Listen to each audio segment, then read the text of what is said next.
Hello. Welcome back to the show.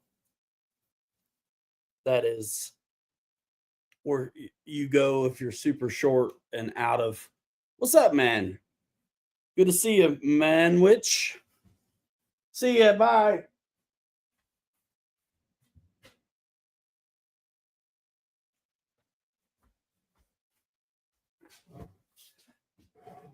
That's more like it. Eric, what's happening? Dad, we are at the truck show, my RC Tiny Truck Live show, something, Fab Garage, whatever deal. This is the truck show that has more going on than other truck shows. You know why? Because they can't talk about the SE5 release and know what they're talking about. How about them apples? I should have titled this one Conflict of Interest. Not now. I think I still got too much light on or something. Do you like monsters? Do you like Gila monsters? No, man, I checked all stupid day.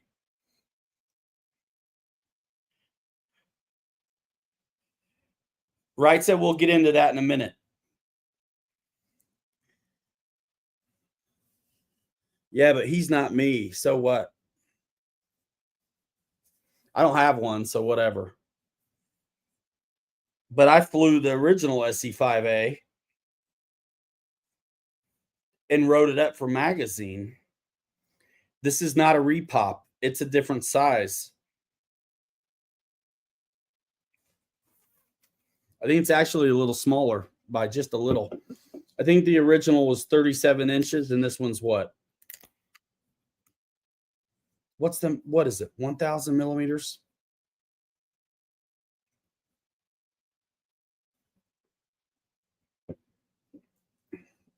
It's not the Park Zone one, which is what I thought at first it was going to be. 900. So what is that? 31 inches? Watch this. Come on. Not the clock calculator. 900 divided by 25.4, 35 and a half. So it's just a little bit shorter. I think this one's 3S and 4S, right?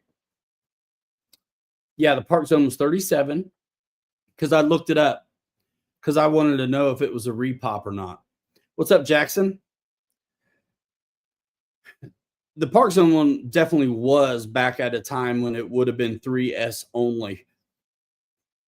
And this one is 3S and 4S, I believe, which I thought was, I was surprised in a way that it was also 4S, but with the way many of the offerings have been lately, I'm also at the same time not surprised. And then when you see a dude doing 3D with it, you know it's 4S, but it's like the obligatory like 3D stuff with scale planes. Used to drive me and my dad nuts. I remember talking about the obligatory inverted pass back in the day. Obviously, the market's going to price point.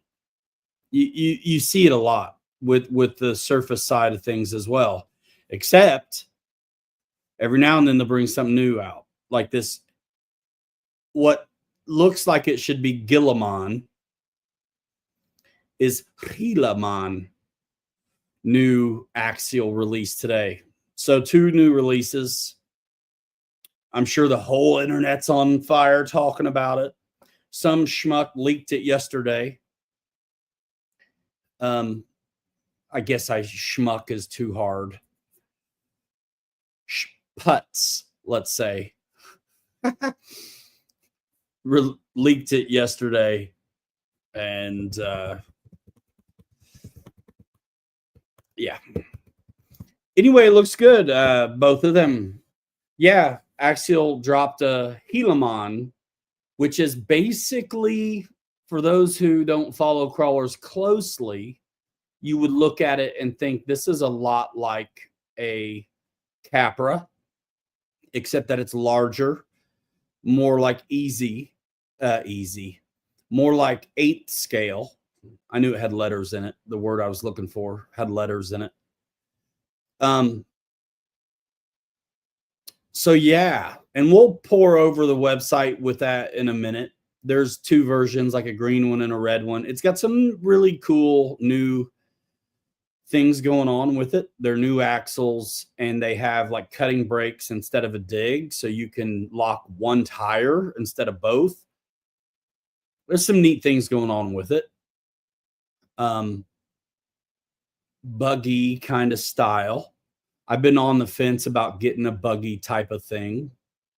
What's up, Tim? And I don't know if this is going to be it or not.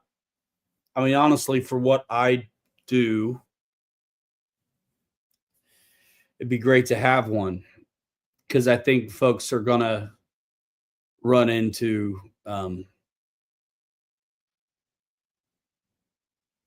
I think out of the box will be fine, but when you put it on a new radio, all of a sudden you're going to have more channels to mix and fix and turn on and adjust.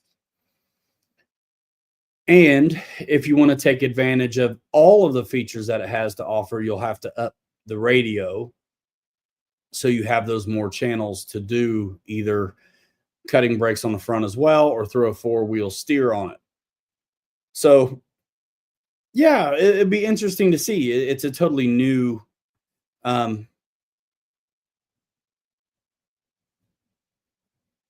nice, Jackson. Yeah, Surface is fun. I mean, it's all about having fun, and there's more ways to have it. Yeah, so the Capra, of course, isn't 2.2-inch tires, but this Helaman is. Yeah, there's some definite differences. Unique, bigger wheelbase than we're used to seeing on 10 scale stuff for sure. So we'll check that out in a minute.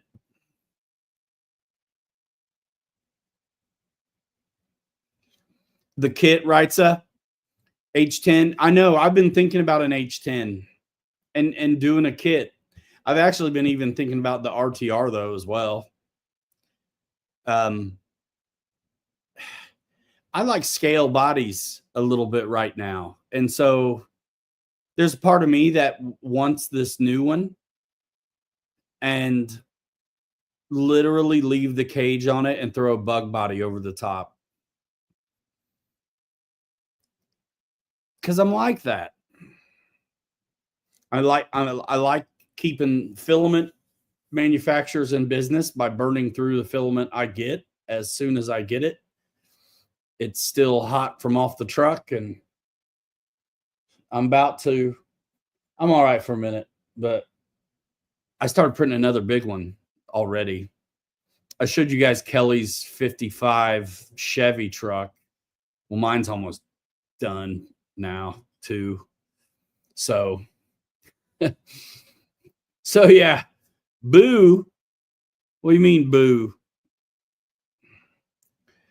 Yeah, right. So I definitely feel that. I have ulterior motives for wanting the Axial one as well. That makes sense in my everyday life. But yeah, without that being a consideration, I think I might keep it 10th scale.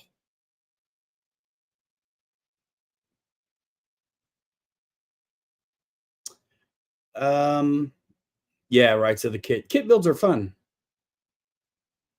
Oh, got it. Eric saw at local hobby shop a lot of different shocks you can buy. Tracks mostly buys it, those, and tires that help grip. That's a good question. What's up, Richard? That's a good question. Are we talking about crawler performance?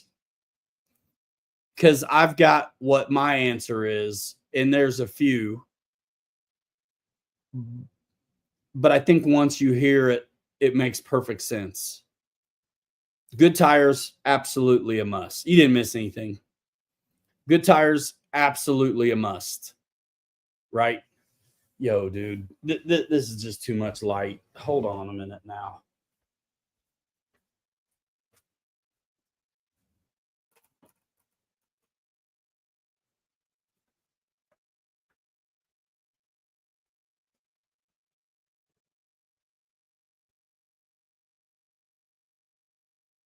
My thing about these kinds of discussions also is that I don't want to complicate it or scare off those who may be thinking about getting into it. So there's something I try to be careful. My whole thing always in RC, regardless if it's planes or this stuff, is making it accessible. So I go for the course of least first. For instance, my Axial Bronco and the CJ7, best first, cheapest mod to improve performance. If you do nothing else, this is a huge benefit for nothing. 4 longer bolts, 4 little washers, so the shock rod ends don't pop off the ball. And you can drop the shocks, just change their location. I'll show you.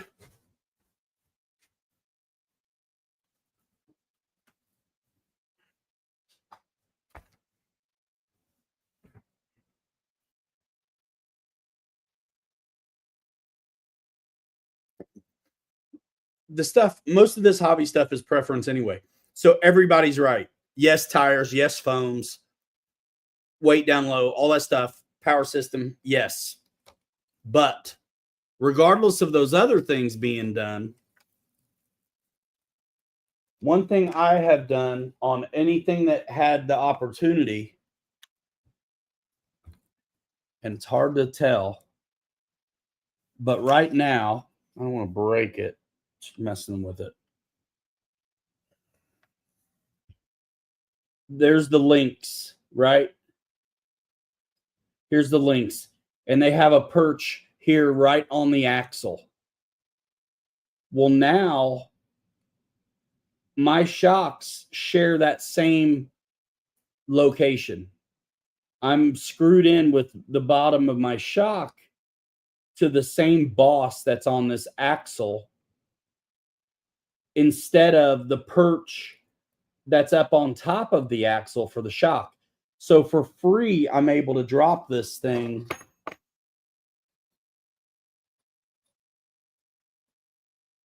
Dude, I mean,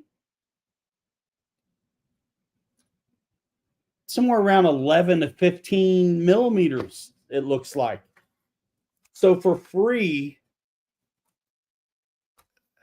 the angle here is garbage. So for free, I'm able to drop these shocks. So when this thing is sitting on the ground,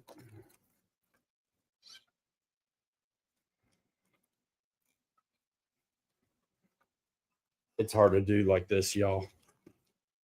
There we go. There we go.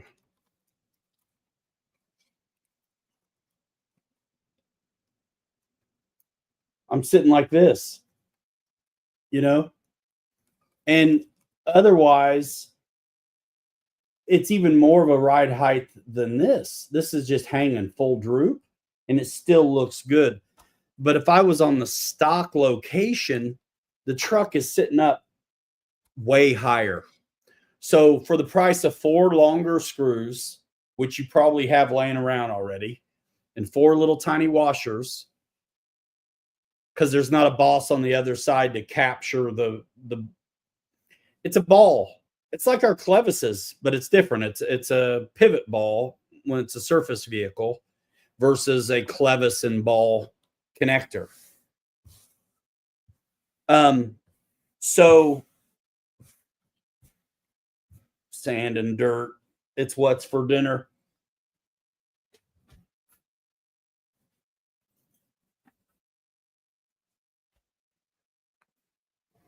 So that lowering the center of gravity,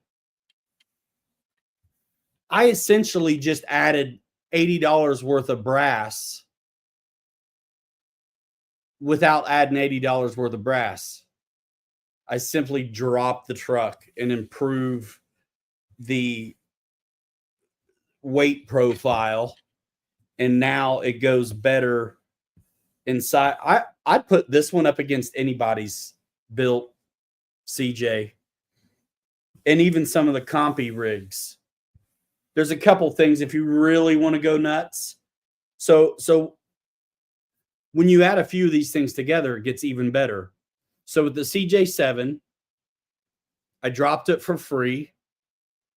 When I changed the tires out, I put dual stage foams in the tires, and that allows them to still be soft, but not collapse when they're side loaded and roll completely over onto the rim. I don't like them too squishy. So dropped it for free, dual stage foams, brass rings in the front. That ready to run. It's been tweaked on, but it's one of my best ones. So that CJ7 and the Vanquish FJ kit build are my two best trucks that I have. And I added more weight up high by doing the driver and the 3D printed scale drop bed and stuff. So I installed all that stuff instead of keeping the Lexan floor that was in it. But I can afford to because of what I've done. And if I wanted to throw brass on the bottom, I still can. I haven't done any of that yet. And if I was going to throw brass on the bottom, you can go nuts and you can do out there by the wheels and the hubs. I try to keep it simple. I'll just the diff covers are real easy to access. So I'll throw a chunk of brass on the front diff, maybe both diffs, but usually the front one first. Yeah, Mike. His videos are amazing. Scale Builders Guild did a good video on it, and so did Harley Designs. And I hadn't seen any more yet. But I think Matt may still be live on his right now. But yeah, a few of those things. Heavier is only better down low. It's all about keeping it on the ground. And so down low and up front is kind of the consensus with the crawler community. That's where you want your weight at. Unsprung weight. I didn't put any weight on the CJ7 except for the brass rings and the front two wheels. That's it. But yeah, you want the front weight bias if you can help it, and unsprung down low. And you can do too much. And I've done that. That's how I know. I put all the brass they had available on one of my first early crawlers I had, the purple International Scout. And it's too much. But it's amazing. But it's too much. It's a little overkill. So it's kind of like Expo being preference. There are certain things that mechanically are just going to give you an advantage. And dropping the truck is one of them.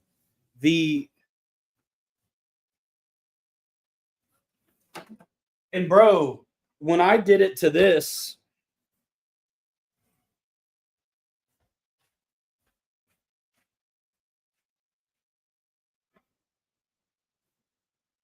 let me see if I can't get this a little better.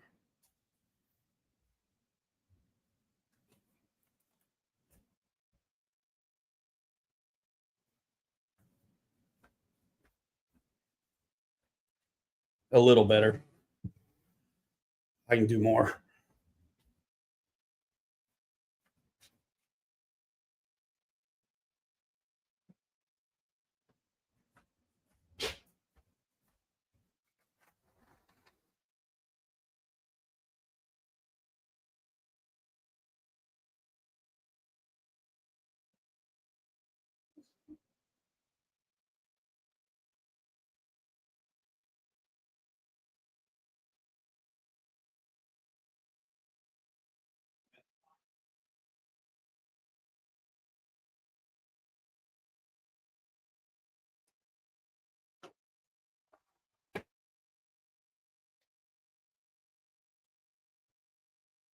So on the portal axle versions of the axials, I haven't had to do this shock mod because they're already in the lowest spot already.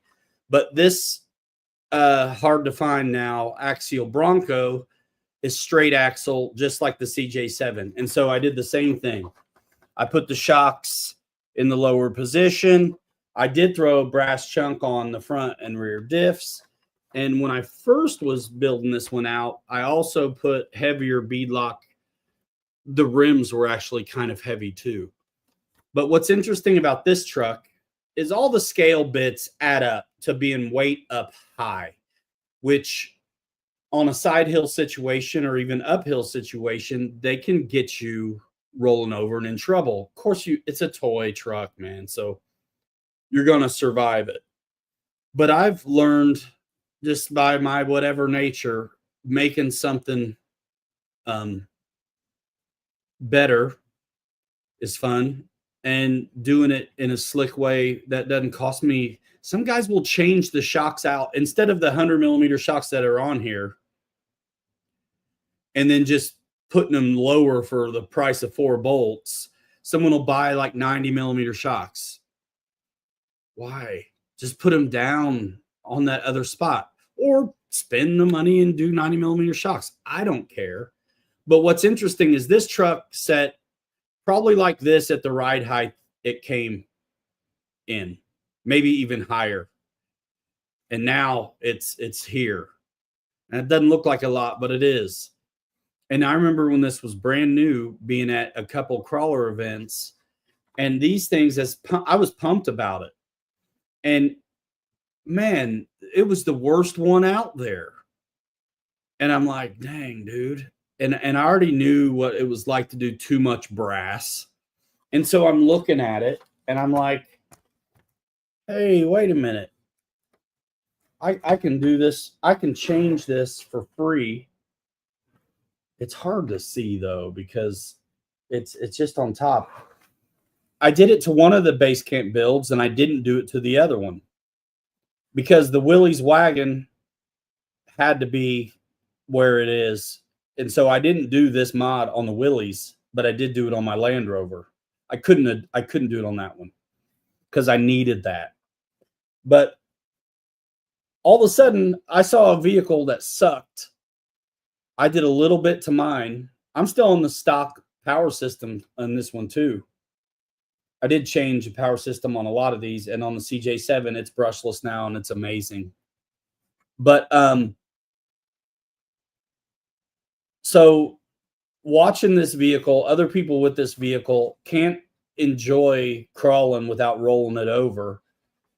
And I made mine actually perform pretty good with just a little messing around. So yeah, I mean, ready to run, especially the more scale it is, the more there is going on up here, you know, and so it's going to be a trade-off for performance. That's why the guys that are really about performance have those ugly buggies. There's nothing going on to them. So yeah, there's simple little tricks like that. So beadlocks, usually when you do different like real metal rims and stuff, they're going to be heavier than the plastic ones. You can throw brass rings in it if you want. But something like this, I got it where I wanted it and have been able to leave it alone. So you also have to manage your expectations. This is what it is. I could throw more weight on it and make it overcome some of that tendency. But this is a big old square front end. You got to kind of bash this one through what you're doing anyway. I don't care that I bottom out into the wheel wells, you know, and I got it lower and it performs. And this is about the end of the squish here on this one. So I'm not really into the wheel well there, and I'm maybe just barely into it on that. So what? It's fine. I made a thing that wasn't very good pretty good. And with the lowering and just a couple chunks of brass on the diffs, 1, And I did both on this one. If I need another chunk for something, I'll take it off the back of this. But I got to a point where I was happy with its performance and I stopped. No reason to buy knuckles and all the other stuff. Like, this is fine. And so I'm leaving it alone. And there's some stuff I get where I know what I want to do with it and that it's already challenged. And so I'll do those things.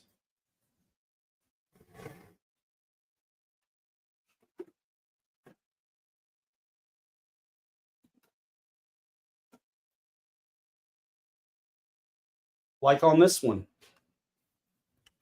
I changed this a lot. I put leaf springs on it. It's a good truck. I knew that I wanted this one to perform and that it was a high, tall, hard body FJ. And so being an FMS truck, there isn't a real lot of opportunity to add. There's no real aftermarket brass for like diff covers and steering blocks and knuckles and things. So I threw the front two tires of brass rings in them. I got metal bead locks on here, dual stage foams, and that was enough. I also put on axle extensions so you can see the tires are sticking out just a little bit from the fender. So, of course, if you can widen the stance, that improves the stability as well. Yeah, you could buy axles for $140 a piece that are metal and accomplish some of this as well. But I'm pretty happy with the equipment. It just needs a little bit. I'm on stock axles still on everything. A Tahoe, what year?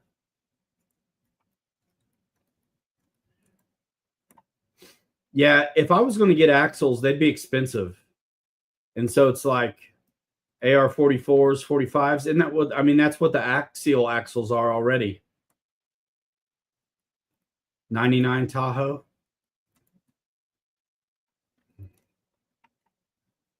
info@pilotlinemedia.com, dude.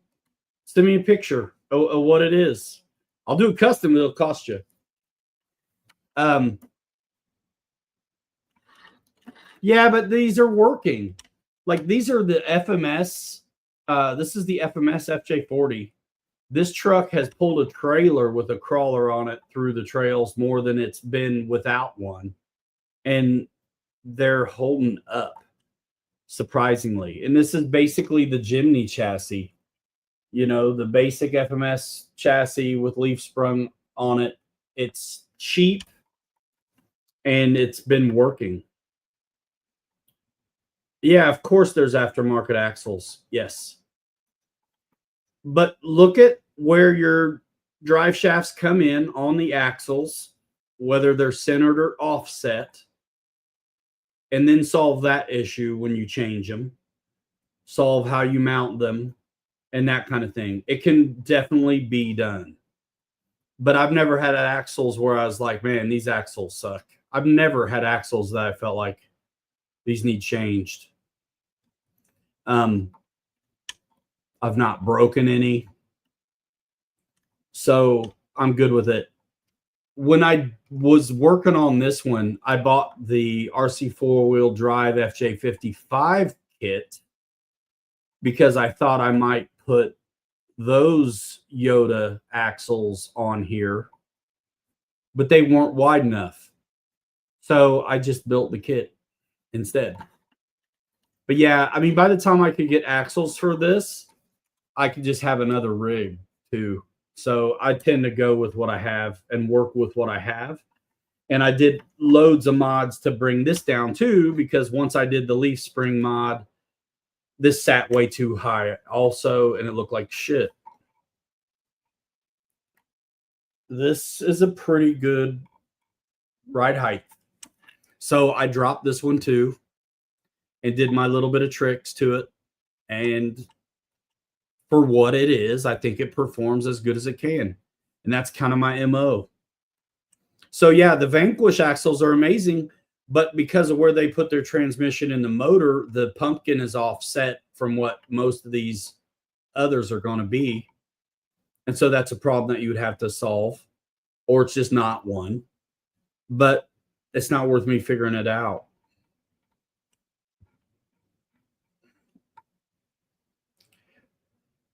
The motors, the only reason we all talk about changing our motors is not for speed. It's for the low power, smooth modulation. That's why you go brushless. You know what I mean?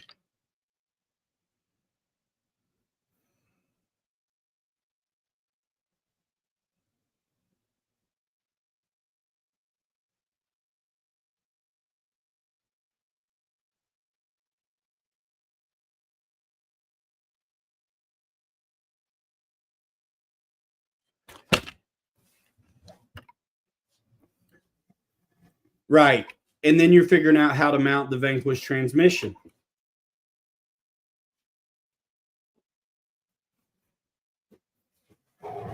Check out the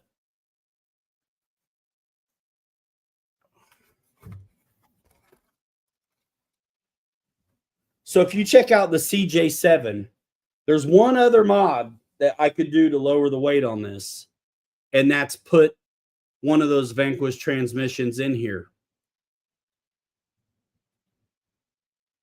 Check out the videos where they did that, and they tell you what all you have to do. Plus, you have to have one of those transmissions.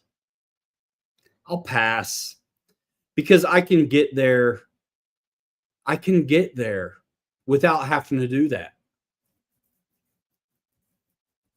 And I feel like I'm figuring out how to get there for as cheap as possible. When I posted up, I had heard nobody ever do that mod before with moving the shocks. And when the Bronco came along, it was the first straight axle offering that I'd been around for where I was paying attention. Everything was portals and it was never an issue. They mounted where they mounted. And I discovered that easy mod and I posted it out. And I think that post went nuts. I did just a little short form on it. And I think that post went absolutely nuts. And dudes that have been crawling for a long time are like, oh, yeah. I mean, some guys already knew. And some guys think it's cheap. Well, so what? If it's cheap, then that means you saved somewhere. Does it really need it? No, it doesn't. And acting like it does would scare people off. If most of this room is airplane guys, glad to have you because you're in a truck show with me. I'm not going to tell you got to do all this stuff to them.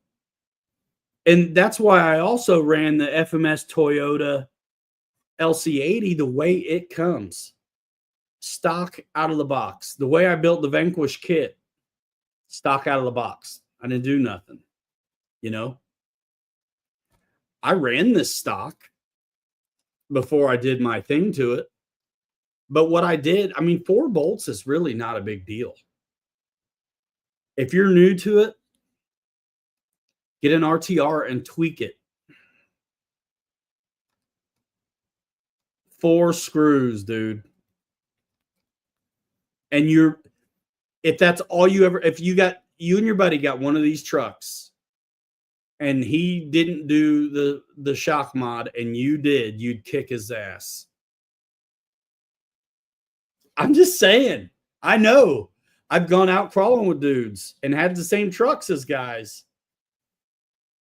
It's the truth.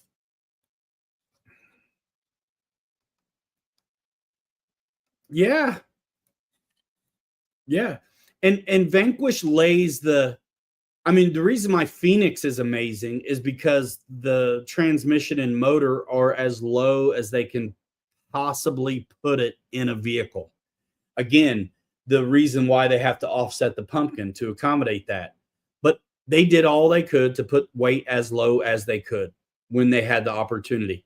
Stuff like this is like the motor and trans is up a little bit. Not crazy, but a little bit sometimes.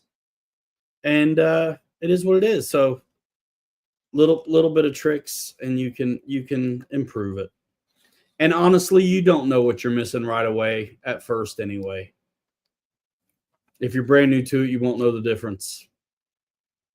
But once you see, because when I first got in crawlers, and then I started noticing the performance minded people's stuff, I thought it looked pretty kind of low, but it makes perfect sense. It makes perfect sense. And I like the way they look that way too. I mean, even this one now, when I stretch it up full droop, it still looks good.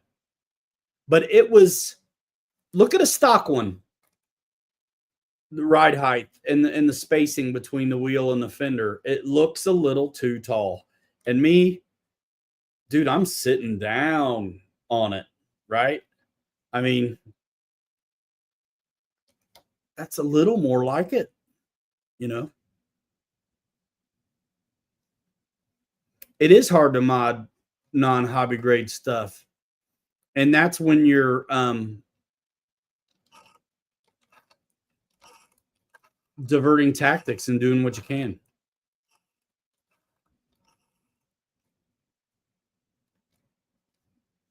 Stock is fine. Run what you brung.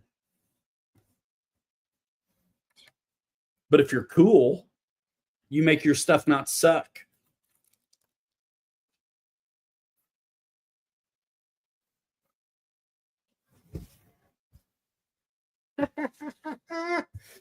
I mean, if you're looking at that Guillemot, everybody's going to call it the Guillemot, even though it's the Helamon. It's got an opportunity kind of built into it where you can put a winch on it and suck the front end down tight on the axle. And why would anyone do that? It's strictly performance and weight distribution. That's it. Or you wouldn't do it. It's strictly just to tighten that body down to the axle and lower the center of gravity and give it a better and more forward weight bias for getting over stuff.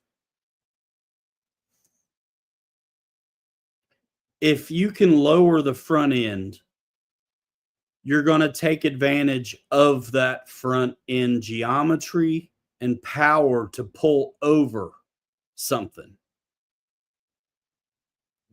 Same situation without the suck down or without a lowered center of gravity. It's just the front's not doing anything, so your back's doing the work, and it's just going to pull the front right over.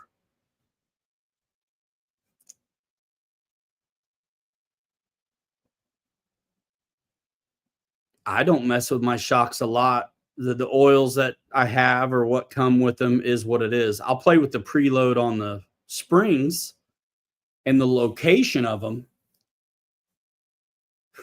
but shocks are kind of shocks to me.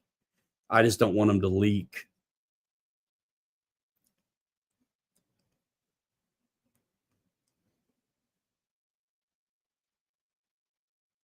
There's all kinds of things you can do. And it's cool.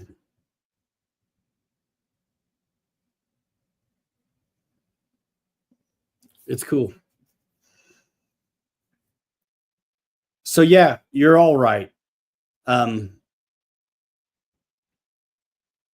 There's a point where, like with the foam discussion, I've had some foams that were extremely squishy and kind of seem like they kind of break down over time. And then when you're on a side hill or something, you lose all strength in the tire and it just kind of folds over. And I wanted to maintain some of its integrity, you know? I mean, a real truck would air down if it were challenged and out on, you know, the trails or whatnot. But I like the dual stage foams. And typically I'm running the stock foams, but I have got some that have dual stage foams in them now.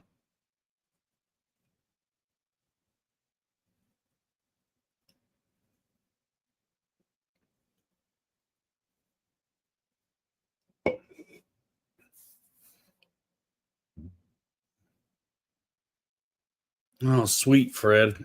I hope so. Gia Monster.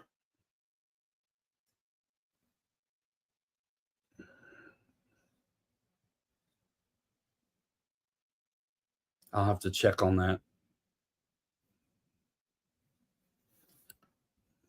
That'd be nice. Yeah, man, I want one of those. I want all kinds of stuff, dudes. But we're gonna look at the Helaman.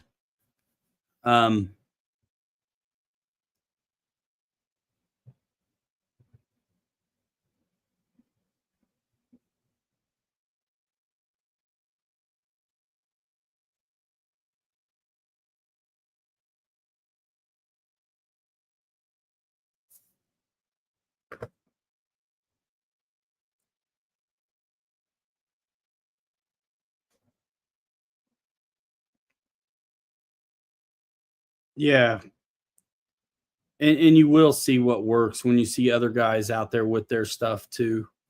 There's also a point of where physics in general apply, obviously.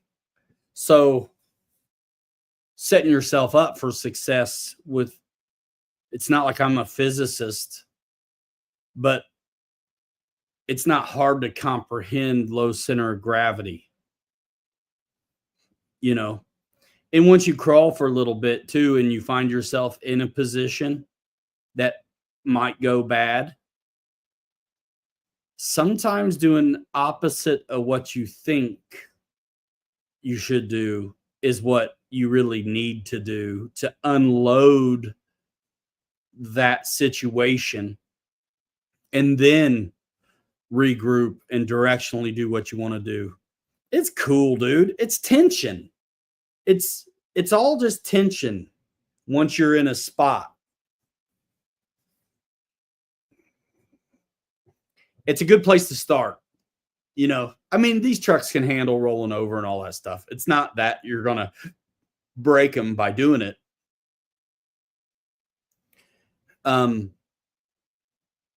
You know. So, Eric, I mean, Dad knows this, man. Everybody has their talents or gifts or inherent who they are kind of stuff. When I get into something, I usually get into it and I see it like like the meme where the numbers and equations and junk is flying around the dude. I can't help it. I just get in. And I swear I could do ballet with a forklift when I was working in a warehouse. You know what I mean? You just do whatever you're doing. And some of us are slick, man. My bad, dude. Don't hate. So Eric, the way I would determine the best chassis for the 10 scale Tahoe is by first knowing, no, man. Yeah, Bill. Every time I see the name Randy somewhere, dude. Yeah, I don't want no therapy. The way I did in a perfect world, what I have is like the file of the Tahoe and play with the scale of that file to get the arches where I want. Depending on chassis, I mean, it sounds easy to just get the wheelbase what you want, but there's also a width factor that happens as well. So kind of finding the best size for the body helps me know in my mind an axial base camp chassis wheelbase is like 12.3. If I want leaf springs, I can be more in the 13-inch range with the FMS Jimneys. And that's about it. I mean, I'm building on base camps and the FMS Jimny for leaf springs. So I mean that's kind of what I'd be looking at. And then there's RC four-wheel drive leaf sprung chassis as well. So there's a few kind of wheelbase targets that I would be looking at. And then it also depends on kind of what tire package you want and like ride height or pedestrian or whatever. So the more lift or bigger tires a guy wants, I would say that loosens up the options too. And even though those wheelbases on like a Jimny are basically 13 and it's like 12.3 on an axial, you can still alter it easily. Longer links, longer drive shaft. Width is easy to fix with hub extensions, and even the wheels you choose to use, like the bead locks, whether or not they have an offset or not. So pretty easy in a way to just play with it. Yeah, I'd like to have a C-Max chassis, but gosh, I don't know what to get. It's not like, at least what I was looking at didn't really seem complete. It was pretty expensive and not complete. It's like, man, I don't want to do this and then still have to buy all this other mess too. I don't mind buying the power system and servos, but I think I kind of want, it's nice if I get axles with it.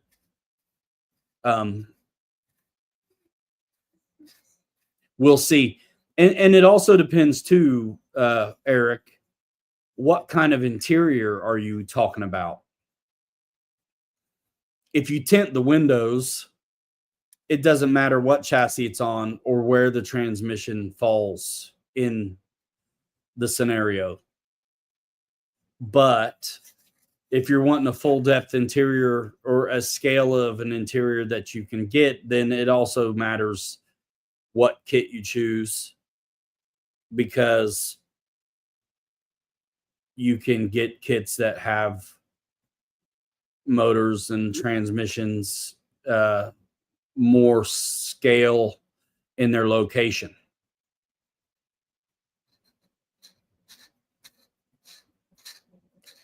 There's a lot there, and it's, dude, I'm just messing around with it. It's all, especially these 3D printed bodies, it's fly by the seat of your pants. Make it up a little bit as you go. It has been neat messing with stuff like this that's actually made for a Traxxas chassis.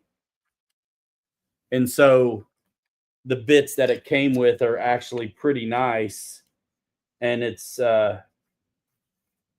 gonna work out because of that. I threw 2 2s on this and it looks way better.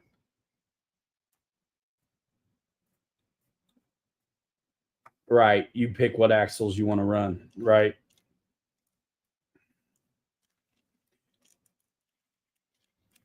They narrow their customer base with that kind of thing, and they probably don't care. But like a guy like me who's kind of new at it, who's considering a kit or something, I don't want to have to also get my axles, Yeah, but this thing's going to be all right. This thing's going to be okay. My buddy has a real one. I may try to, I got some pictures from him. I may try to show you guys. But this is a 3D printed deal that's made to go on a TRX4, and it's going to work out pretty good. I had to get some new bumper bits and stuff like that because my TRX4 had different stuff on it because it was a 2021 Bronco, and so it's got different bumper mounts and inner fenders. But now I have the regular old TRX4 bumper mounts, and so now that bumper will actually go on.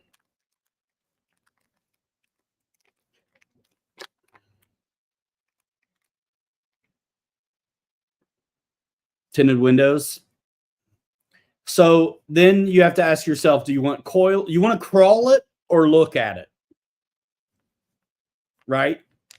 Like if you leaf spring one, then you're kind of, you know, leaf springs are awesome, but for performance, it sucks. It's not, it's just a cool thing. But if I was all about performance, I would never buy boxy Broncos and stuff like that either. So you got to do what you like. Leaf sprung or coilover?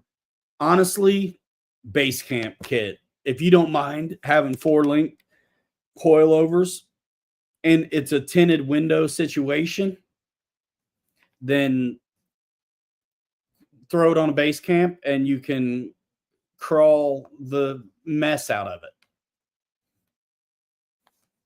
If you really want it to perform, you're willing to cut the arches up a little bit, and you can leave it on coilover and get all the articulation out of it and be able to fit bigger tires and also kind of keep it low if you're willing to cut on arches. If you want to keep it more pedestrian, then that's when you can go with those leaf springs.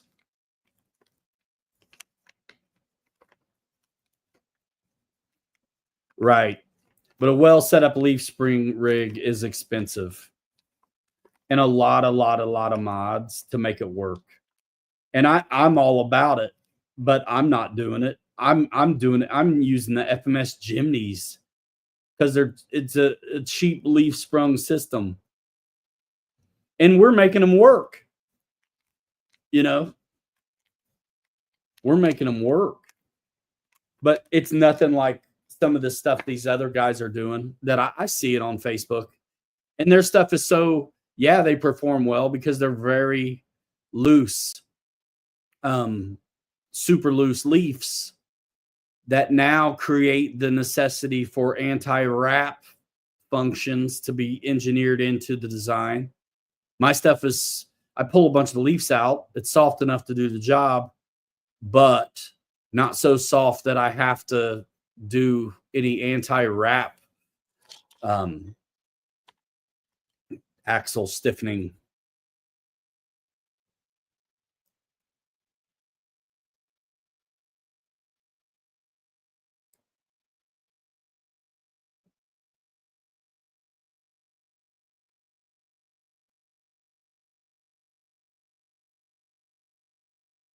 I've been amazed at what we've been able to pull off with our leaf sprung stuff. Even these FMS leafers, dude.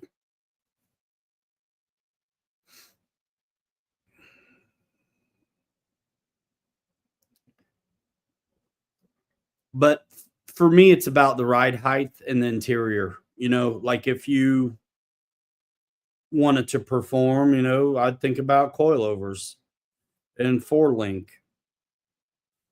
If you're not wanting to cut up the arches on your truck a bunch, keeping it stiff's okay. You know, it depends what you want. It depends what you want.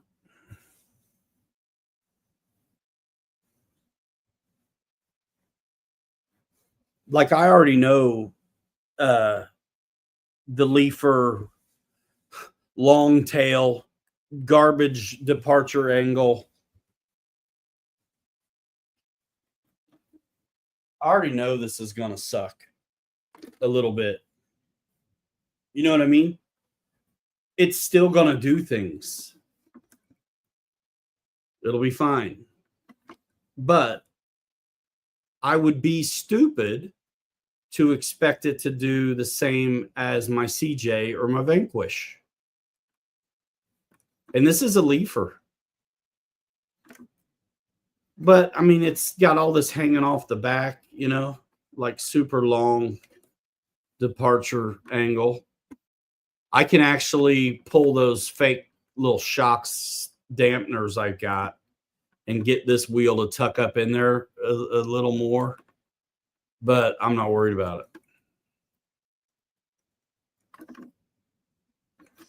But for a leafer, I think this is pretty good, you know? And these are smaller wheels. They're like 419s instead of 475s. I was thinking today, I finally kind of had an idea for my fake business that I want on the side of this. And I was thinking the old school way they used to write electric, like kind of lightning bolty, would be cool. I've done a lot of custom jets, and I would always pick the squadron or scheme that had a lightning bolt in it. And so, I don't know. I think it could work.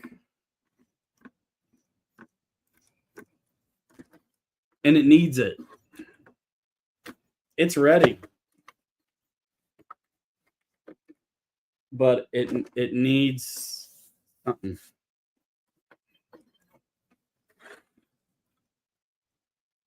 And this one's cool. This will be the old school leaf one. And then the other one, the big one, will be like a modern twist. Like when people take an old rig and put modern stuff underneath it. Coilovers and 4-links kind of stuff. And this leaf sprung chassis here is the same leaf sprung chassis I got under Dad's truck. This is going to be a fantastic trail truck. And it's brushless, dude. It's ridiculous. But it's the same chassis and leaf spring deal that's under the FJ40, the yellow one. And Dad's trimmer's truck. And my Winnebago. And the Michigan.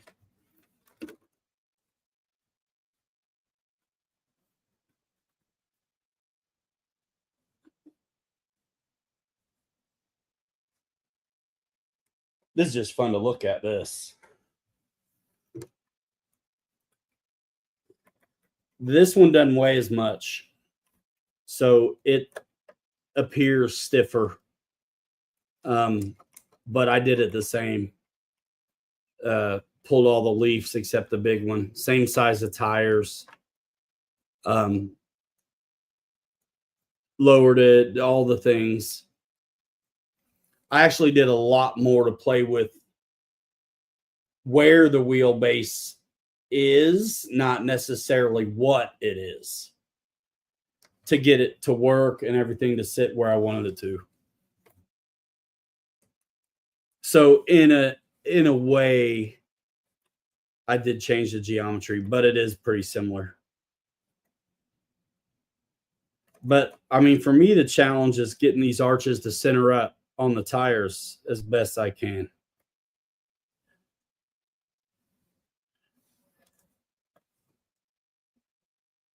So they don't come this way when you're making them.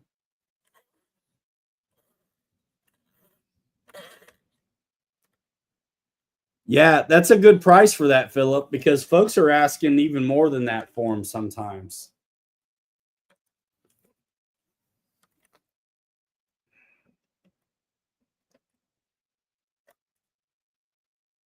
Yeah, I can't wait for it to be nice so I can get this one in front of a camera and get it to Dad.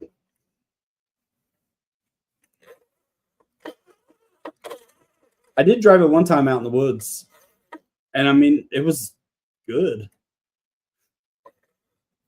This one's not super heavy, but what it does have, it's up here in the front.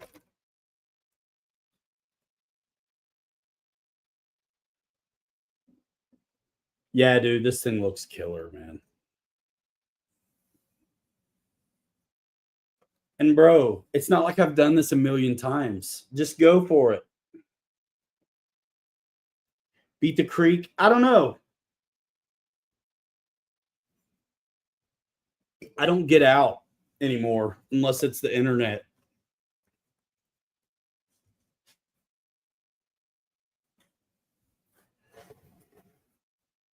All right. We're getting ready to bring over the big dog.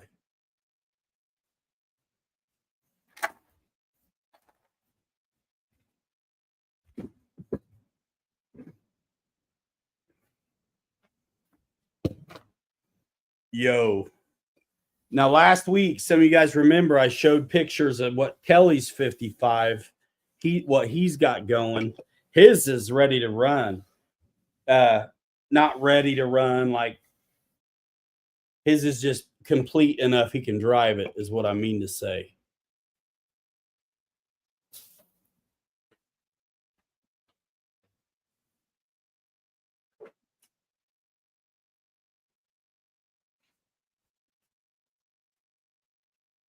Mine isn't. Because I can't get any of them done, I just keep printing off bodies.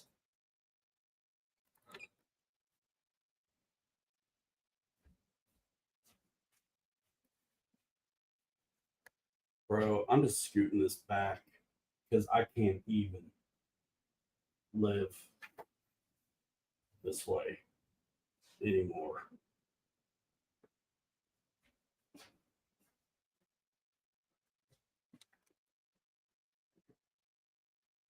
So this is in process, playing with it. And my goal is to have mine as a surprise as low as I can get it.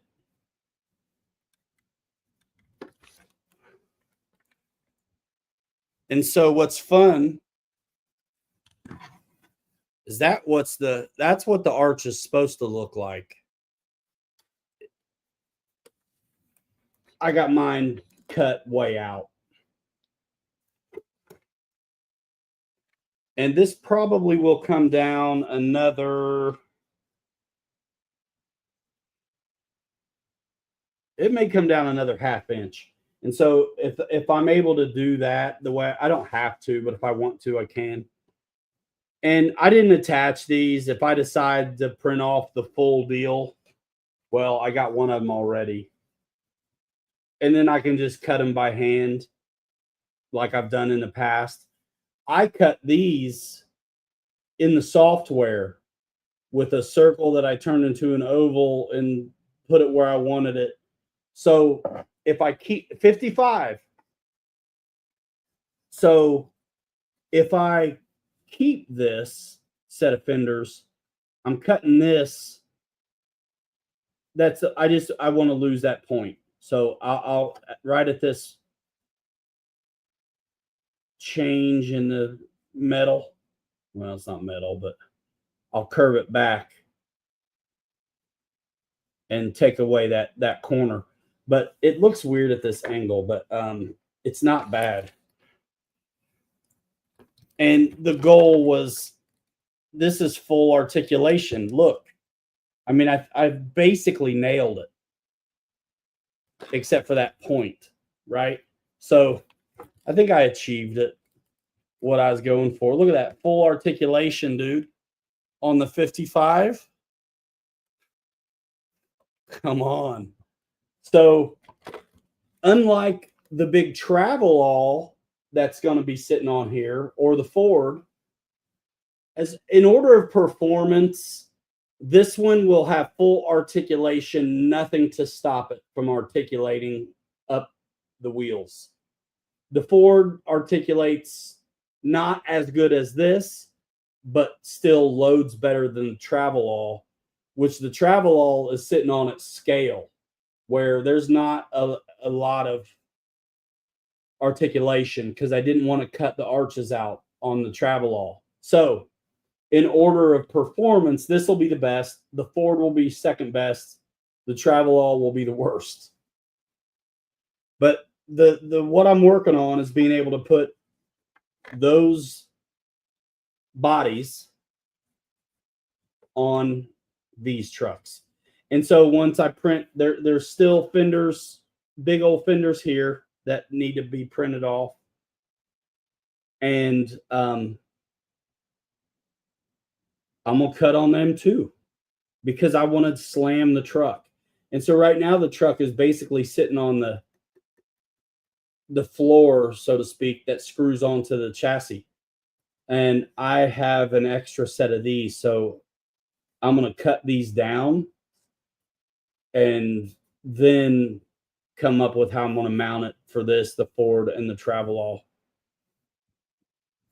But I already know the bed back here. I can't do anything with this shock tower business. So there's a little part of the bed here. And then when I get the back half done, most of it's going to be hollow for this business. And the shocks and the shock towers are going to be in the bed, because there's very little fender, so to speak. The fender wheel well is all outside of the bed on this old school stuff. So that's kind of what's going on. Yeah, I had to cut this and the bed piece to get down over the trans and clear the second gear servo. Do I want full interior on this? Nah. I'll be able to get away with seats. It's big enough where the transmission and junk just looks like you can fake it like it's a console. I don't even care. I've got the dash and stuff that's going in this. That's the Ford one. I probably won't be tinting the windows, so I do want to do like either seats or a bench seat or something. And as far as scale goes, it would be a bigger driver in this one than the Travelall or the Ford, I think. Like, if you do the math on the body itself, I mean, we're blowing these up big enough to fit on these chassis. Kelly already figured out 134% was what he had done on his. And so that's what I did. I did the same 134, but I'm setting mine up different. His is setting up a little bit more like this, and he's able to not have to cut at all on his fenders. But I'm cutting.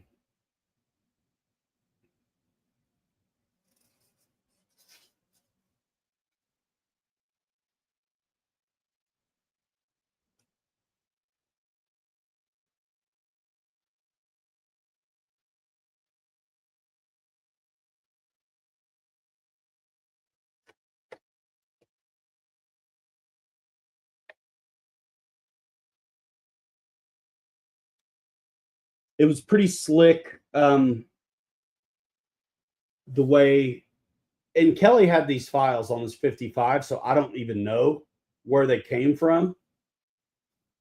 But dude, the bed keys into the back of this,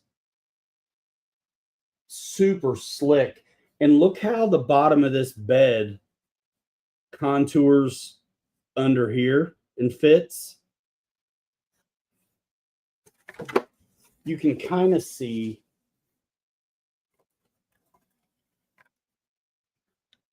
how those pieces key in the cut I did to make it work. It's just plastic. Cut it, man. So, yeah, I got that. That's not even glued together. That's just like keyed in and fits down over the transmission and that second gear servo perfect. And I'm right where I want to be. And if I want to move it a little bit more forward, I just got to clear out the bed a little bit more. So I can go whatever way I need to go. So I'll get finalized and keep working on this. It is a goofy angle because I swear it looks better on that cut than it does in the video here. Man, this son of a bitch is heavy. But dude, the grill keyed in and fit like amazing. You know, like just so good. And the wheels peek out. You can see not a lot.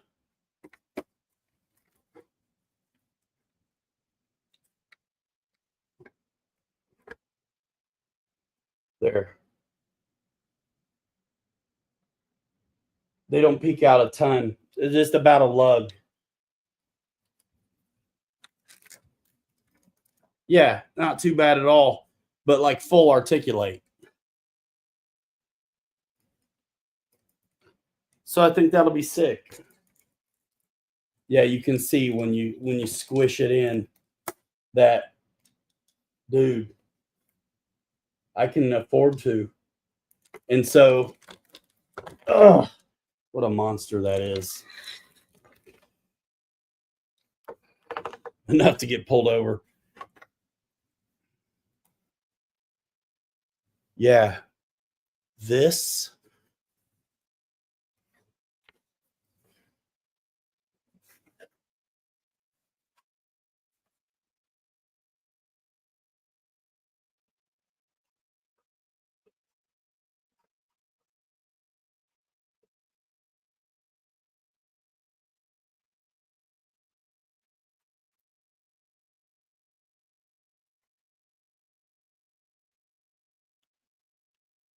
See the pencil?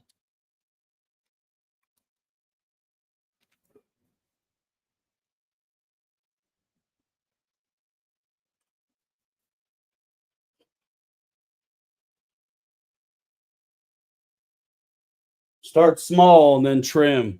So I don't want to cut off too much at first, but X marks the spot. That chunk's coming off. And so that's gonna, and the whole goal will be to pick up, carry the curve on and pick it up. So it'll be coming off about where that pencil is. And I got a lot of room to go if I want to. But first thing I'll do is just lop off the corner, but keep the bottom as a reference and see if I like it. And if I don't like it, I can keep on going a little bit more with it. And dude, like this cut was done in the software, so it's not super clean, but it's cleaner than if I did it by hand. And Dad, I was talking to you about this. Like when you look at how much sidewall there was here, there's just so much to work with to get up near the flat that I was like, dude, I'm taking it. And my only concern was maintaining as much as I could up here and the integrity here, because I knew this whole thing's going to be pretty unique, and I want to maintain that. But like on the rear ones, I'll probably print them off stock and then cut them by hand. And when you cut them by hand, you end up getting, it exposes the waffle and the grid or the infill of the thing.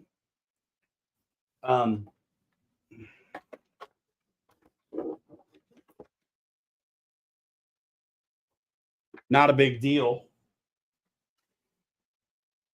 Like this. When you cut into this didn't get done and I pulled the print, ran out of whatever, I don't remember why. When you cut into one, that's what you expose. So you can fill that if you want, if it bothers you.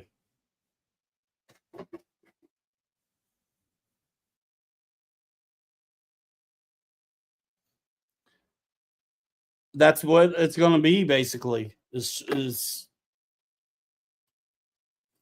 pick up this line and follow it, basically getting straight, and then lopping it off.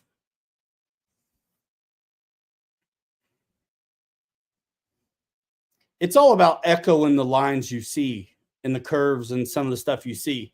Like when I first cut the arches on the Ford, I just cut arches. And then I was like, I didn't like them. So when I first cut the arches on the Ford, they were just cut like round. And then I was like, why don't I like that? And then I'm thinking and I'm looking at the ones I hadn't cut yet. And I'm like, what I don't like about it is that the Ford arches, they're not round. They curve up, they're straight, which is part of the design element of the ridge of that sidewall panel of the truck. And then it rounds again. So it's not a basic circle or even an oval. It's basically curved, straight, and curved. It's nice and it's smooth and all that stuff, but that's what it is. And so that's what I did. And it looks better that way, I think. So what do you think? Don't tell me. I didn't really mean to add.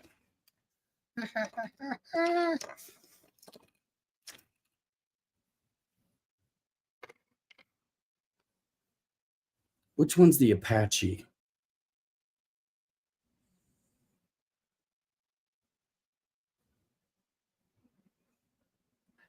There's a Jeepster out there. I'm pretty sure I've seen one. I think if it has a number and letter designation, try looking it up that way instead of Jeepster. I thought I saw one before.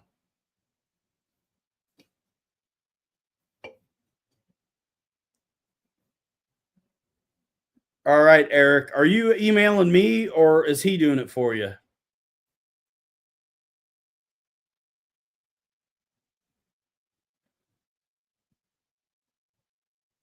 info@pilotryanmedia.com.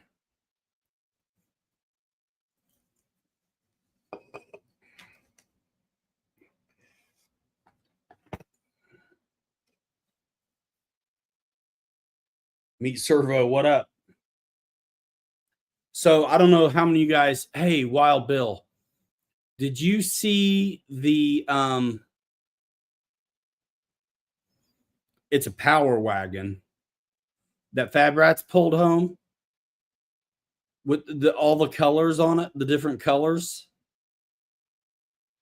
Dude, I'll send it. I'll put them in the chat in a minute because I pulled screenshots for Kelly. So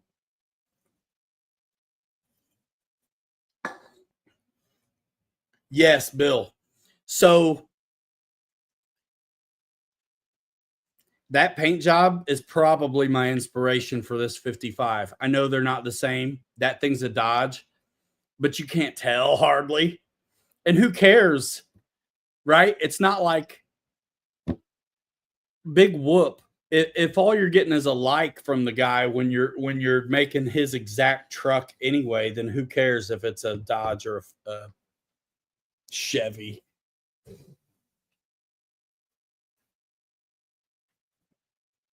Am I right?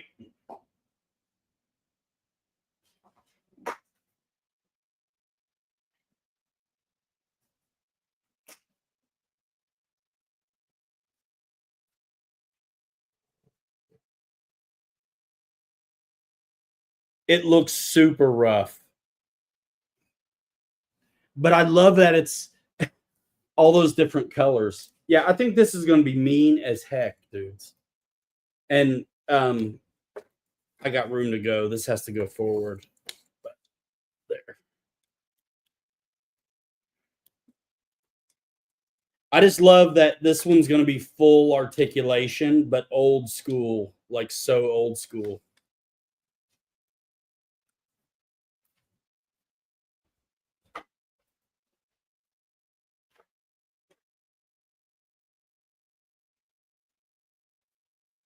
Full articulation.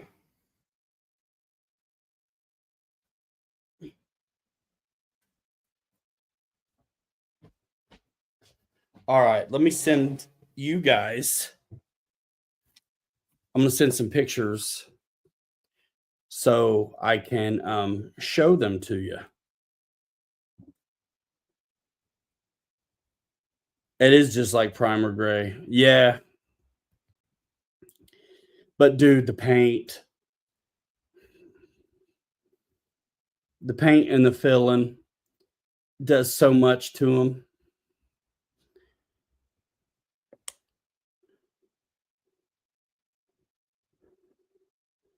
I spent a lot of time to make it look like an old thing. It's funny to me. Okay, so let me send some pics.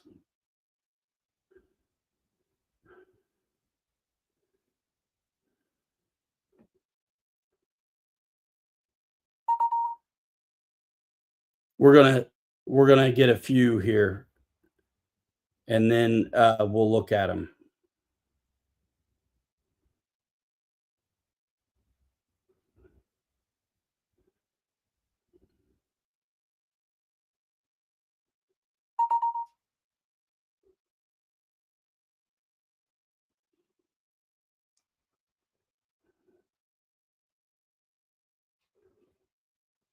Give me a minute.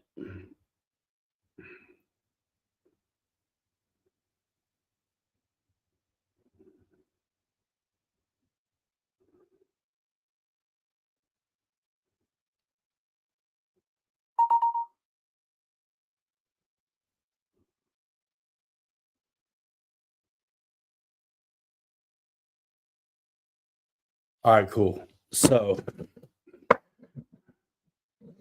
we'll leave this open. Google went away. There we go. AirDrop.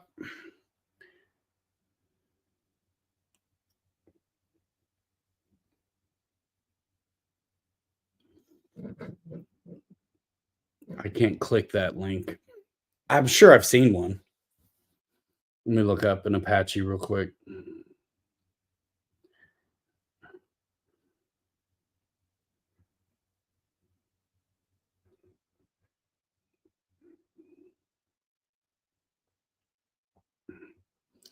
Oh yeah, I've seen that. Those are sick. That thing looks like a locomotive, bro. You know what I mean? The Apache does. For me, why I went with this 55 is because, first of all, I'm tight and Kelly had the files and sent them to me. So, number one, I do think it's fun the way we go about things a little bit differently too. So, it's really cool to see what the other guy gets. The Apache, the design of it doesn't lend itself to me cutting on arches like I felt the 55 did. Because honestly, dude, that if I didn't put those wheel wells on the front, it still looked good. It still looked amazing. Full articulation, no problem. I could do a number of things for fenders there or nothing at all. What's up, John Graham? So the Apache's gorgeous, but it's the kind of thing that I wouldn't want to cut on the arches or give it a huge lift. It looks really good sitting low.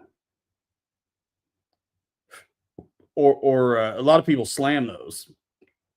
Sitting low or um pedestrian.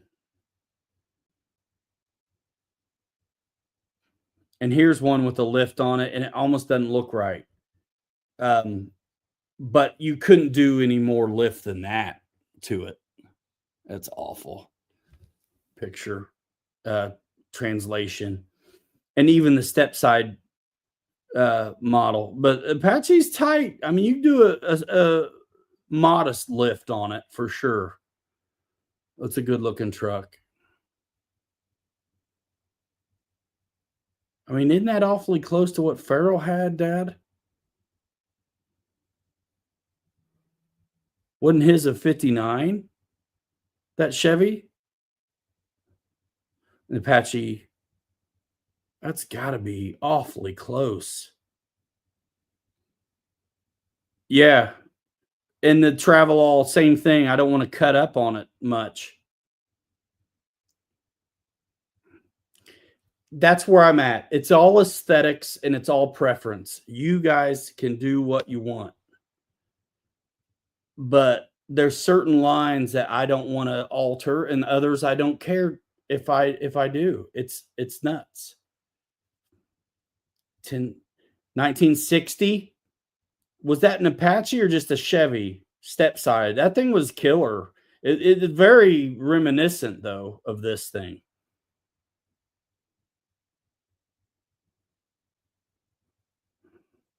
Yeah. Yeah. The 55 is cool because the bed is narrow enough. I can do most of the wheel well work outside of the bed. Apache 10. Was that an Apache 10 as well? Yeah. 60, 1960. Dude, we got that truck working, Dad. 3 on the tree. It was going to be my first vehicle. And then that tree fell on it. Funny story. I had just seen a 60 Minutes. I grew up with older folks, dude. We didn't have cable, so what was on network was what I saw. I'm a little old man deep inside. So I had seen a 60 Minutes or something where the story was on adrenaline and how little kids lifting a car off his dad and this kind of stuff. You know what I mean? So I was down in the neighborhood shooting hoops or skateboarding or who knows what, man. I don't know. And I come home and there's this monster tree on the back of our truck we just got fixed. It wasn't even, I mean, it was fixed like it ran around the block. It wasn't safe yet or anything. Probably needed, it probably saved me it getting a tree to fall on it. But after watching the 60 Minutes, I thought, well, let me see what I can do. This tree was huge. It's that big monster tree that fell in the side yard, Dad. Monster. You can't get your arms around it. 2 of you couldn't get your arms around it, probably. Maybe 2. But so I came home. I saw that tree, big ass tree, laying on the back of the thing. And of course, I thought, let's try it. You know what I'm saying? I just seen this adrenaline show. And so, what the heck? I probably gave myself a hernia that presented itself years later over it. But I tried to lift that tree off that truck, man. I did. Yeah, tall, skinny, kind of scale tires. Yeah, man. That's why this one I'm like, leaf sprung, you know? And the reason I printed off the big one is because I had the files. The Rover files I don't have, or I would have probably done one of those first. And then I just couldn't help it. So now I've got the 55 files and I got the Ford F250 files. So I can make those 10 scale now too. So I've got stuff, man. I just the same way I can make the Unimog a monster if I wanted to. There's a lot. But I tell you what, I keep doing this and I will take on a custom for somebody, but it's going to be $1,000, $1,500 if I'm doing everything, build it, finish it, the whole deal. It really should be $2,000. I just don't have the time. So it will take the place of some of my stuff. So that's what's up. I can print the files and send a guy a bag full of stuff and they can put it together. Or I can do the whole thing and do it. But it's going to be, I want to do my stuff. I mean, it'd be cool to have a couple lined up. You know,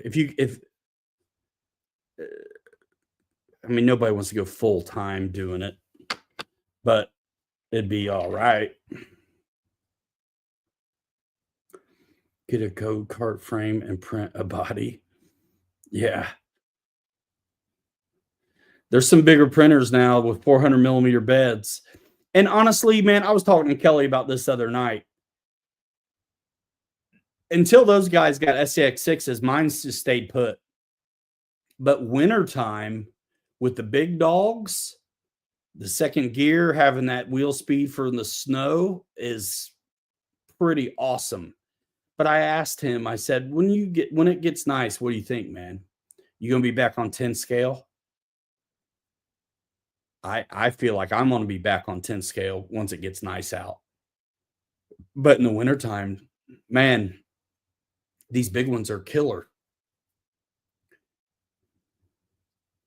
Just less snow gets up in them because they're taller, they're bigger, they handle it better. Like I was able to take that dude out in the snow, but there wasn't much snow at all. And it looked cool, but it wasn't a lot of snow. Anytime, Fred. That would actually be easy because I can forward, because I didn't get him on a zip or a SD card.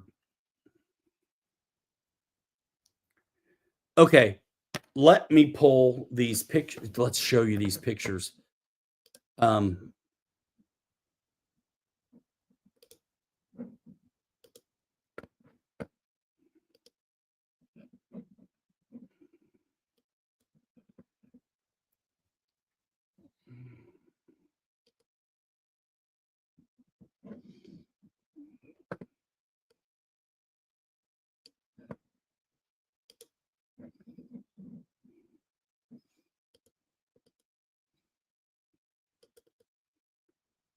All right, this is going to be killer. So here we go. This is going to be killer. So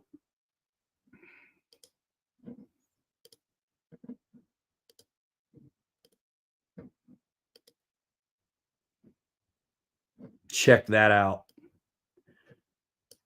That's my buddy's, me and my dad's buddy, Jeff, has a real Unimog. And that's it. It's up on big super swampers. Yeah, 3S is about all you need. And for the 6s, that's all you need. Bro, it's up on big swampers. He's fully like rebuilt and restored it. Mercedes Unimog. And you can see why I kind of wanted the rounder body style instead of the boxier front. That's in Crowder has had, he's always had buildings. Like literally that thing is parked inside where we hang out when I visit my hometown. Like that thing, he's got it cleaned up, dude. I mean, it's looking good. And it's hanging out in the room with us where we're hanging out, sitting on. He's an artist, and the place is, it's an old building, downtown Muncie. And the downstairs is like a garage kind of workshop area. And so that's inside his house, but the garage door thing is open in the back. So it's a trip. And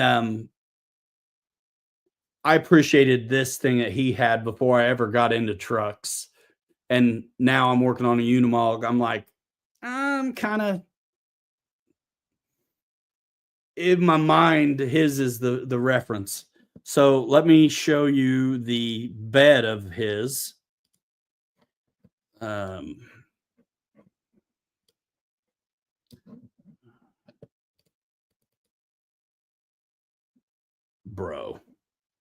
this is a really good shot of it outside. And I'm probably going to go for that kind of bed. The tires and the hubs are just killer too, man.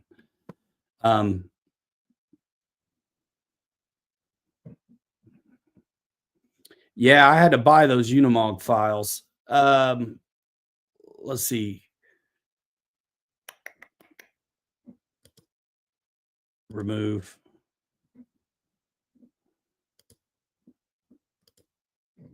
Here we go. You got to see this one.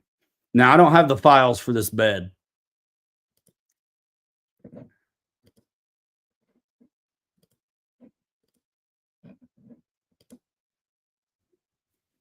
Dude. I'm pretty sure those are Super Swampers. Mine's going to have Patagonias. It's fine. Unless it has the 2.2 Mickey Thompsons that come off of the Gila Monster. Yeah, his has like that door on the roof, like that round turret looking thing on his.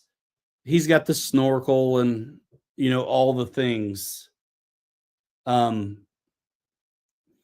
his truck has a pretty hardcore suspension because his used to carry I think a big water tank. I think it was a farm truck or something. But he's done a fantastic job on it. It looks killer. He tells me about rolling up to Lowe's with this thing. You got to climb up in it. There's no doubt about it. The inside of it's gorgeous. The instrument panel, classic. It's still old school. It looks dynamite. Okay, let's show you the ugly. Oh yeah, you can get Super Swampers all day. The I kind of like my Patagonias, so I'm not an absolute stickler. Like I'm probably not going to I'm not going to do the turret. Probably I could, but I probably won't. But this is my kind of my point of reference, but I'm also using what I got. I do that a lot. Yeah, I could get Super Swampers and Steelies just like that. Yes, I could. But man, I can throw a steely looking plate on anything that's also not already one.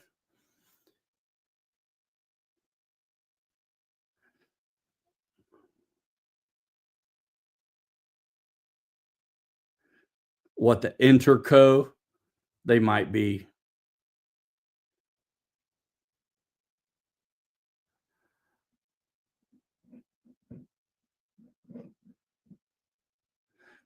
I've got some of those little Pats too.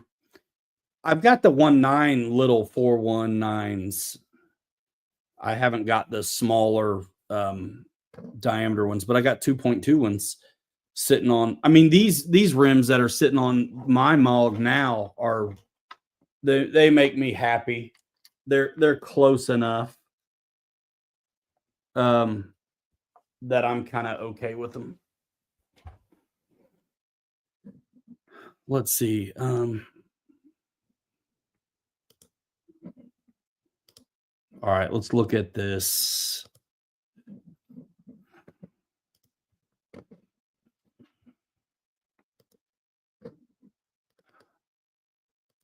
Next one. Now, this is where we're getting into this is an ugly one, dudes. Now this is where I'm getting into the inspiration for the 55.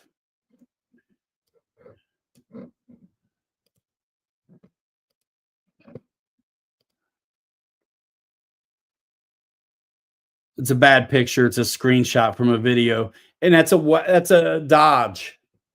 But bro, it looks a lot like the 55. And there's yellow and green and rust and red on this thing. And I kind of like it.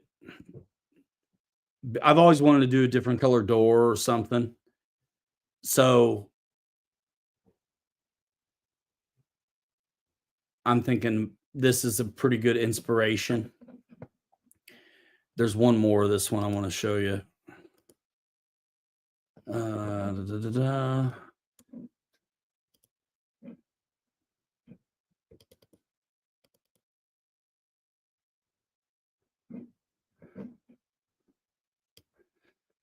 The tailgate add-on is not my favorite thing, but that's okay. I'm not going to do it.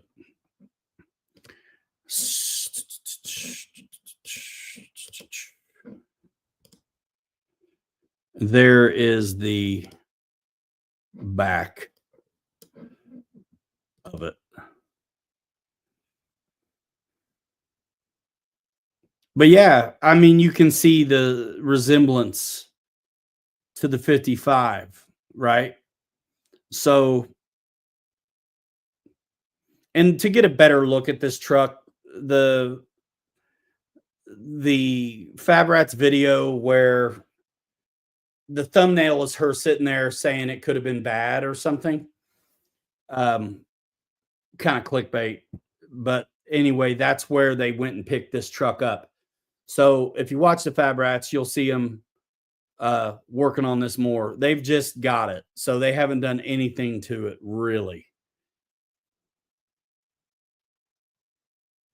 No worries, Dwayne. Good to see you, man. We're just talking shop, dude. What the current projects are. I'm wanting to now probably go through the Helaman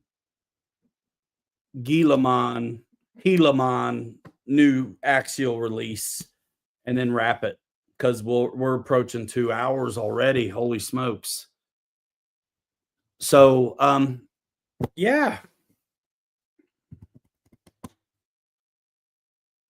that's the Inspirato. So I got a new set of skid plates for the F86, so I don't feel bad when I cut up the set that's on there currently. And I got my Traxxas bumper mounts for that Unimog project. I will probably be buying that bed that we went over, actually a different creator, but the bed files that I'm going to buy for the Unimog come with chassis mounts for Axial and Vanquish and Traxxas. And so the file for the bed alone, due to the fact it's coming with those mounts, is interesting. And I want them. So that's why I'm doing that. Yeah, and the wheelbase definitely makes it 8 scale too. I mean, it's if you look at the Rift, it's stretched out, it's bigger. And 2.2 at least tires on that thing too. So yeah, this thing is a little bit bigger. And I instantly already want to throw a bug body or something over the top of it. Let's check it out.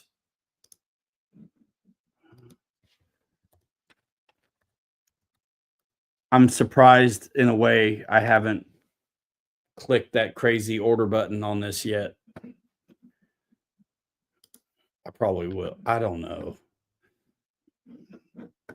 If you know, you know what I do. And so it almost makes sense that I got one. So I'm trying to not have to do that personally. Let's pull it up. Yeah, Dwayne. I think the Rift comes with open diffs, and then people go to, go through what they go through to lock those diffs up. For me, the torque twist, I can't get over the torque twist on it. And I think that's partly why I don't think the Rift has portals, but this new thing does. And having portals helps mitigate the torque twist on these things. So that's nice. Helaman man. There it is. Now, let me make sure I can still see y'all. So this is it. This is the new joint, and there's the red and white one.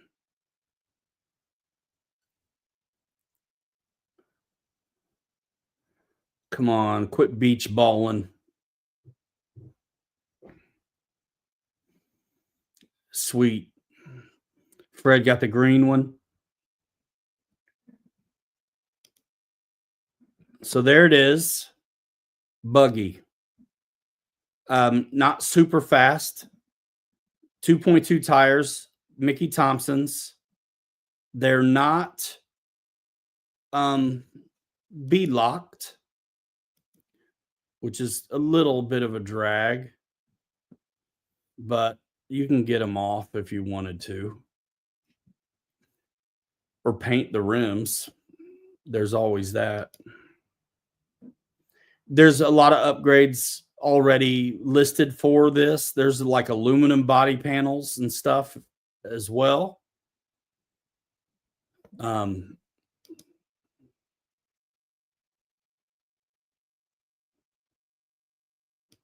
don't have anything like this really. And so I've been wanting something like this, and I've been thinking about the optic, but this has my attention for sure.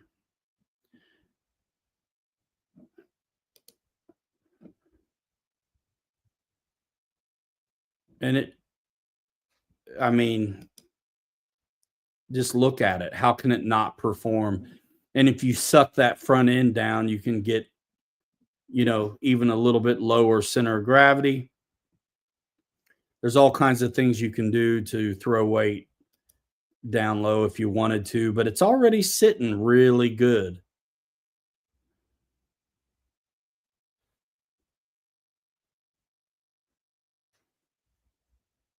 Yeah, this would be a 2S and 3S, I would imagine. And we can look at that. But yeah, this is a completely ground up new. I imagine it's 12, Fred, but we can look. Because they know they have to keep it. Yeah, I would be very surprised if it's not the standard 12 millimeter like crawler hex. And the mechanism for the cutter brakes to the wheels are lying in the top of this axle truss.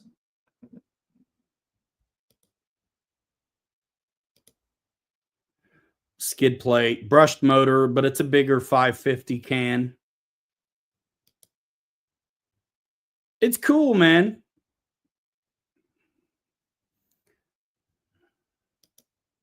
But you can see what I mean. It's so stripped down. I'm like, I legit am the kind of guy that wants to put a bug body right over the top of it and keep the cage inside. Because that's me. Because I'm nuts. Take off the panels, leave the cage, and make it work right over the bloody top.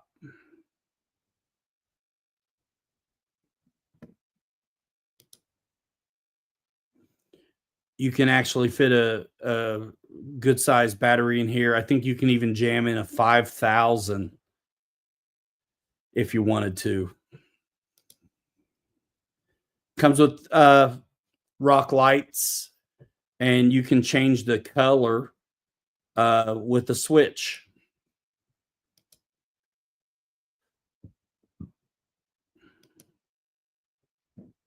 There's portal axle housing. A little bit bigger axle than we're used to. So I think it's a 8 millimeter nut instead of a 7. Yeah, that's a plastic frame.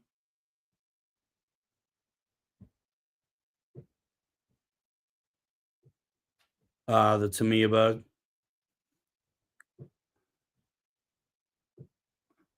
Yeah. That 18 scale Capra is almost 10 scale size. I just can't get with smaller than 10 scale personally, though.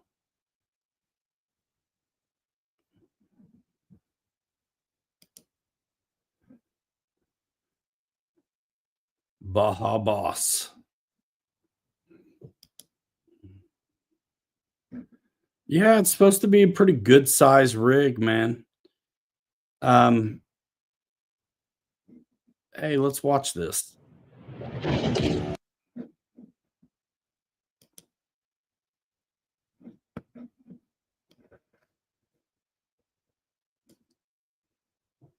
Portal, I'll tell you, a regular straight axle is exactly what it sounds like. It's straight across. The axle goes through the tube. The axle stub shafts come straight out. You bolt the wheels on. The portal axles it's straight out to another gearbox that brings the axle stub shafts lower. So you get a higher clearance underneath that axle and you get gear reduction, which is going to help eliminate torque twist. So yeah, when the power from the differential goes straight out to where the wheel should be, it hits a gearbox that offsets the stub shaft lower.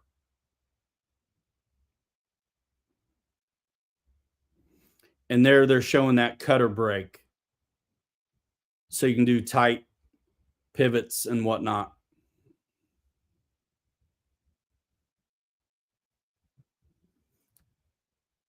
And you can see the portal box there nestled at the wheel and how the axle comes in top of center.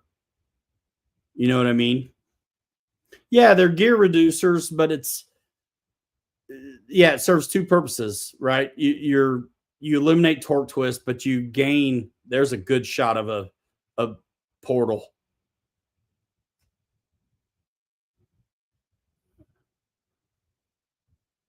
I'm not sure that full scale one was portal, to be honest, but the little one is.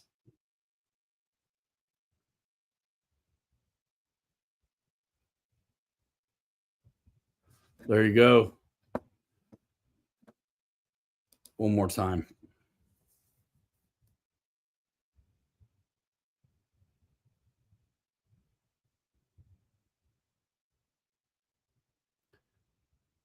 It's definitely like a bigger Capra, but it is a new design.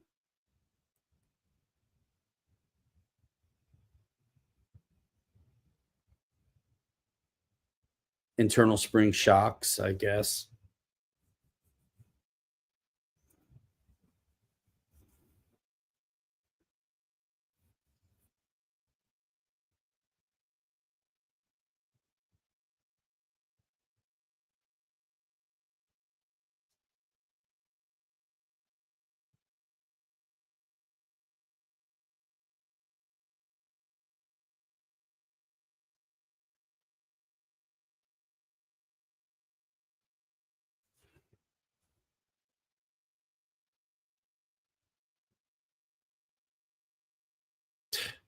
I want that backdrop, dude. Jeez. How perfect is that?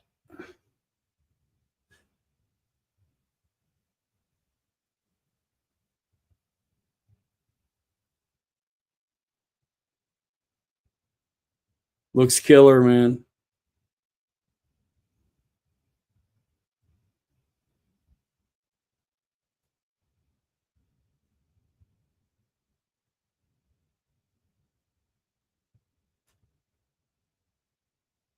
I don't know, man. That looks like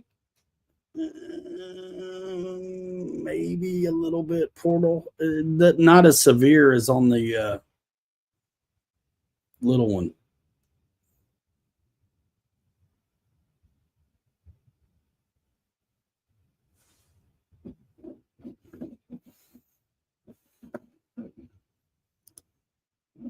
Pretty sick. So, was there specs you wanted to see, Fred? 21 turn 550. You got a 5-channel receiver, which is nice. 2 to 3S battery requirements. And unlike a basher, you don't have to have a hard case. Yeah. Yeah. And people make real buggies like this. So even though it's not my typical fare, it is a scale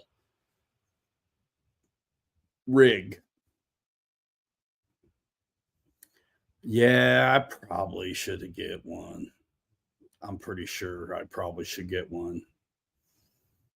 I'm just, you know what, man? I'm in it. I'm into this. It makes sense. Pre-order the aluminum if you want.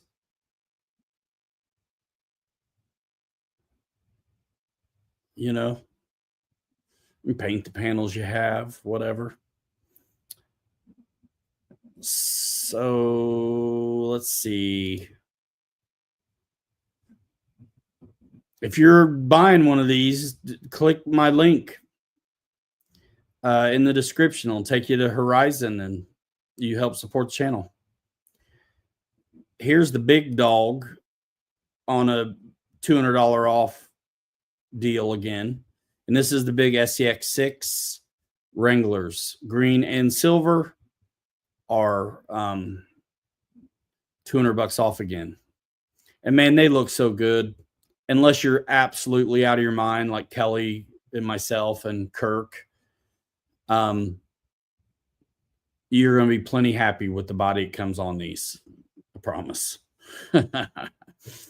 And I might have an extra body too for sale, because once I get mine done, this won't go back on.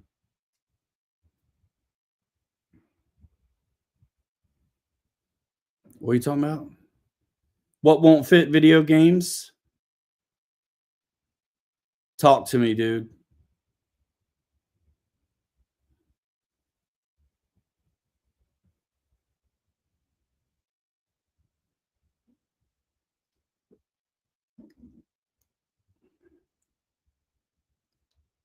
It's easy to get the screws wrong on that assembly. Just double check your work, because you may just have to switch out something you've done. But if something's wrong, I mean, they're pretty good at taking care of it. You just have to jump through the hoops of getting to them and providing the information they ask for. But I've done that on those before with timbers where I had to undo it.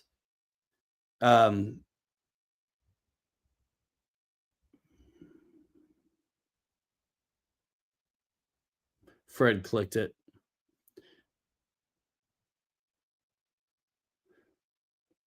Yeah, just document what you need and tell them.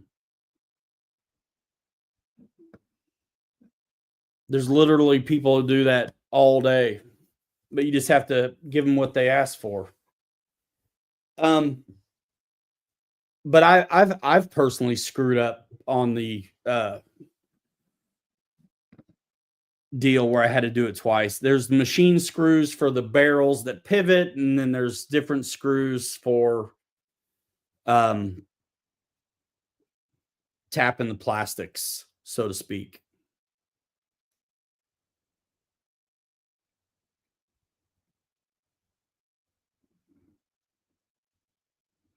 Yeah. So we'll wrap it up. Oh my gosh, 2 hours. So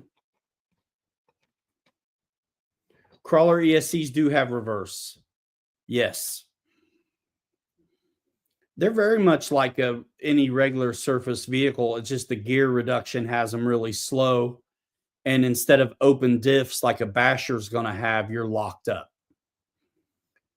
Um, yeah.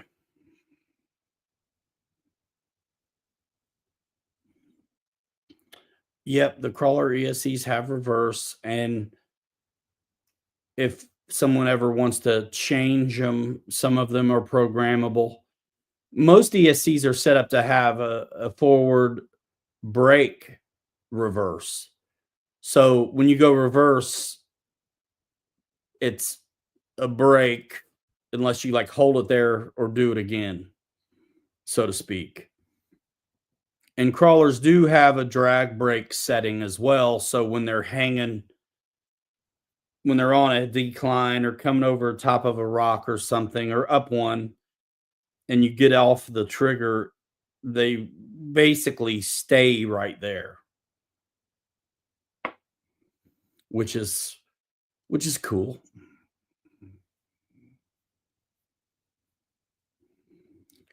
I think the Helamon, I mean, honestly, once you've had brushless in these things, dude, and it's not the brushless isn't for the speed, it's for the low throttle modulation. That's super smooth and nice, and usually a pretty good drag brake deal too. Um,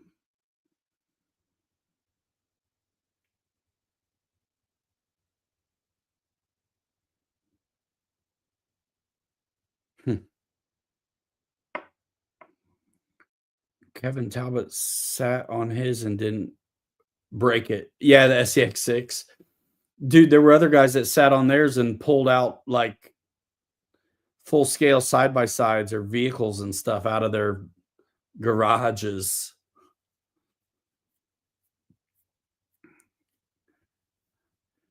Yeah, thanks a lot, guys, for coming. That's going to do it for me for now. Sunday, I'm not sure I'd expect a show. Go check out our buddies do a surface show at Urban Crawler or Urban RC, Urban Legend RC. Uh, so pop in over there because he goes on Sunday as well. And thank you, Video Games Forever. And they're probably wrapping up or already wrapped up their show tonight. But yeah, Sunday I'm out of town. So I may pop on. If I do, it'll be from my phone just to say hello. I probably will because I just can't seem to let myself miss one in 6 years. But I may be able to let myself miss one. So I'm giving you the disclaimer now. I may not be on Sunday, but I also might be. So whatever. Turn on your notifications. They were done like 40 minutes ago. I got it. It figures as much. The streak. That's the only way. I mean, you can't beat me on that, but you can beat me on everything else. Quality, content, lackluster ability. What are we supposed to do? I don't know, man. I don't know, but I tell you, I've kept the show going for a long time on Sunday. This is Thursday's a new one, but that Sunday deal was Saturday forever. And it's crazy. It's crazy. It becomes a thing where it's just like, man, I'm not going to let it go. Even if I've got nothing going on, I've been showing up. And that's to offer the room.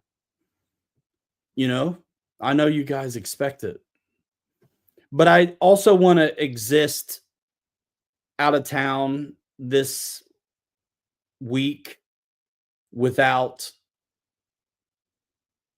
the stress of it. So I'm saying I don't think I'm going to do it. I don't know. I may do it. I may not do it. that way there's no pressure. If I come on, I come on. If I don't, it's not a surprise. Rerun City. I could do that.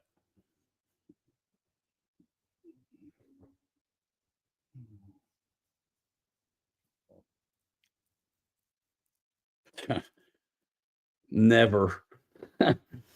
That's been a long time, dude. Do what you got to do. I will. I will. I will. Thanks so much, y'all. We'll see ya. Trucks are fun too, dude. I'm waiting for this weather to get nice, though. I want to fly some stuff. I think that new SE5 looks fun. Biplanes are cool. The first SE5 was amazing. That one looks like it'll be fun too, man. I'm kind of like a lot of you guys where I think a lot of us do kind of like bigger stuff, you know? So it is what it is sometimes. Where it's like, dang, dude. Like, it's like I kind of want that, but if it was 1.4 or something or bigger, even 1.2, I'd be like, I'm in for sure. So it's I want it, but it's like sometimes I can let it pass, you know. But it's still cool, bro. And it used to be a time when I got all those, but it's okay. It is what it is. Yeah, you got the OG SE5. You're good then. You're good. All right, we're out of here in 5. Hanger rats forever. We'll 3 you later. You're too good to be forgotten. We'll see you next time. And then the immortal words of our buddies at Urban Legend. Chastity kills me every time. Check those guys out. If you like bashers and stuff, those guys are a good time. Really active, a lot of short form content, man. It's fun.